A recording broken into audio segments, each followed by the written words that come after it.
Hello and welcome to a new episode of Africa Today. When a new global treaty on climate change is due, African leaders face competing priorities. Already suffering from the effects of the climate change, they naturally support efforts to minimize the emissions of global greenhouse gases. Details on the following report.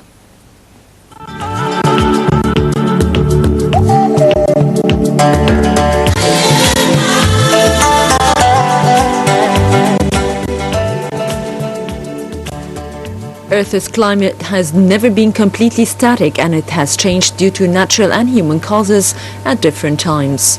Global warming and the climate changes seen today are being caused by the increase of carbon dioxide and other greenhouse gas emissions. The impact of these shifts has an impact on all life forms on our planet, including on their sources of food and water. Current impacts that are already being observed and desertification, rising sea levels, as well as stronger extreme weather events like hurricanes and cyclones. When a new global treaty on climate change is due, African leaders face competing priorities. They urgently need power to boost and transform their economies.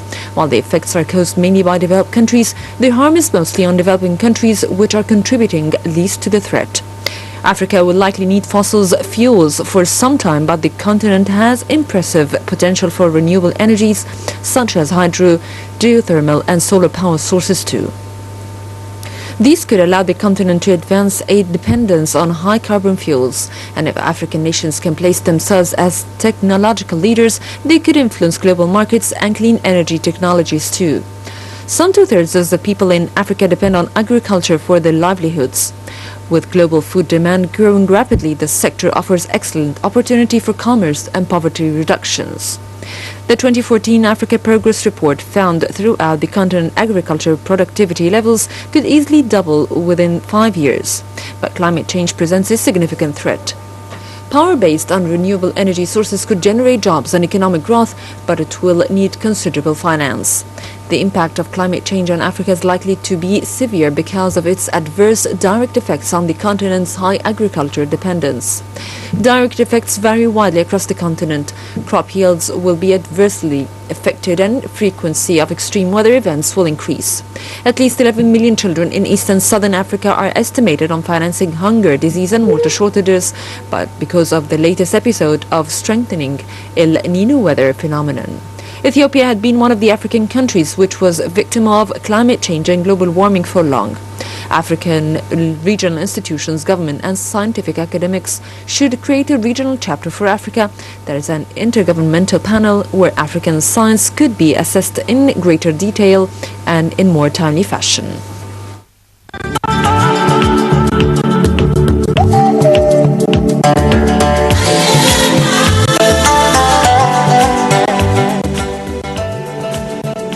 And moving to African Union officials, as they said, the continental body and the rest of the international community would not sit and watch the escalation of violence and human rights violations and abuses continue in Burundi. Details on the following report.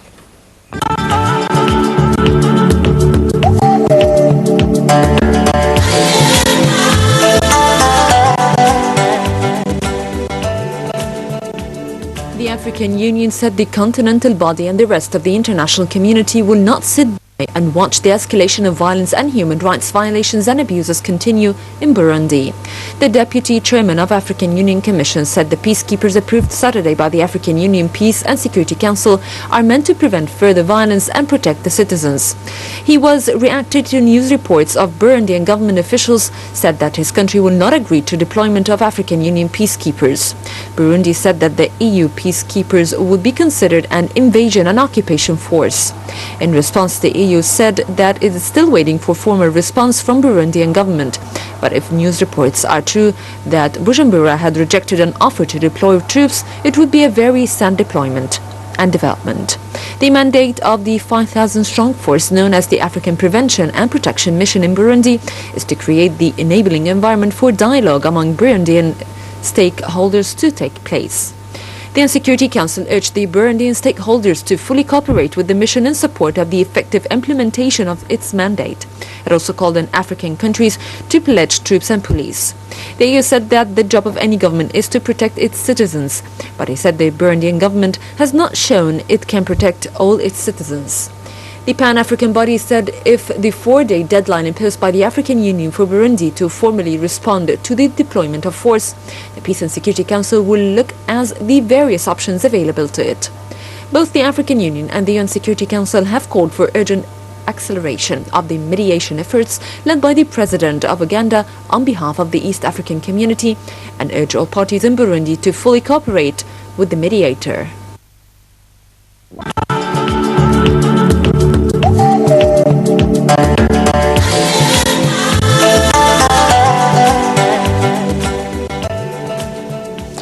Welcome back, and talking about the climate change and the priorities facing the African leaders.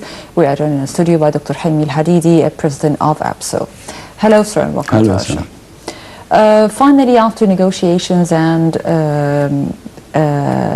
long time speaking about the climate change, world leaders finally met this month. First, how do you view the deal reached about the climate change? Well, the deal is good, but there are some reservations around it. Number one, it is not binding to any of the countries. Number two, there are no mechanisms to enforce points at all, or its elements. And thirdly, it is left for each country to do what she can do. And this is a handicap to the... It is not a treaty yet. It is a consensus of opinion. And I don't think... I'm not very optimistic about enforcing it.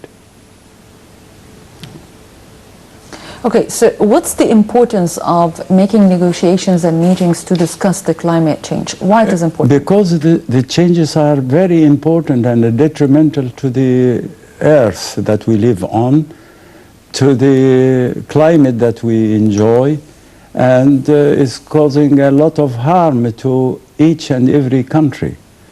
That's why they should sit and talk and discuss and reach some kind of agreement. That's very important.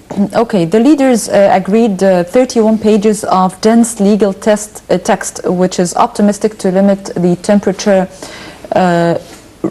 rise to below 2 degrees. How do you see that? Well, this is a very good aim in itself, provided it is carried out. Mm-hmm. And if the temperature is allowed to increase beyond 2 degrees or beyond, it's going to cause a lot of harm to the earth, to the people living on it, mm-hmm. especially so in poorer and underdeveloped countries. Mm-hmm. That's... Sir, you said you are not too optimistic about this deal. It is not optimism and pessimism. It is a kind of, I wanted to have a solid treaty binding to every country and with all the instruments to implement it. Mm-hmm. How do you see the challenges facing the African continent with their African leaders regarding the climate change? The changes are very serious in Africa. Africa is not an instrument in causing this change in climate, but it is the most suffering country or area from its drawbacks and bad effects. Mm-hmm. Disease is going to affect many people because of the change of the climate in Africa. Number two, agriculture is going to be affected because of 3 things. Number one, the droughts that are going to happen and the excess rains that might happen. And thirdly, the changes in the sphere that's consistent with the changes in the climate. Mm. So a lot of crops as we know them, will not be available after that. And Africa is a poor continent, and things like that would affect them very much. In a study in South Africa, children in particular are affected mostly. So considering the climate change, it's a matter of national security for each country. It's not a subject that should be taken lightly. No, it should be taken very seriously indeed. Okay. The deal has been cheered as a success that averted a catastrophe. How do you see that? In a way, any agreement between the countries is a success, whether it is implemented or not. But if it is going to be implemented, that would be the real success. That's how I see it.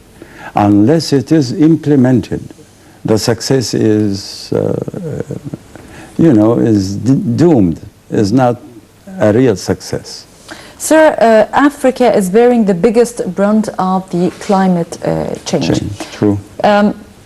How the climate change has affected the African continent in particular? As I mentioned, it affects the weather. Rain would be stopped in areas and in excess in areas, and both are bad for agriculture, for the human health, for living conditions. Secondly, it's going to affect agriculture in particular. Africa is a continent that is dependent on agriculture for essentially. If you affect agriculture, then you affect the health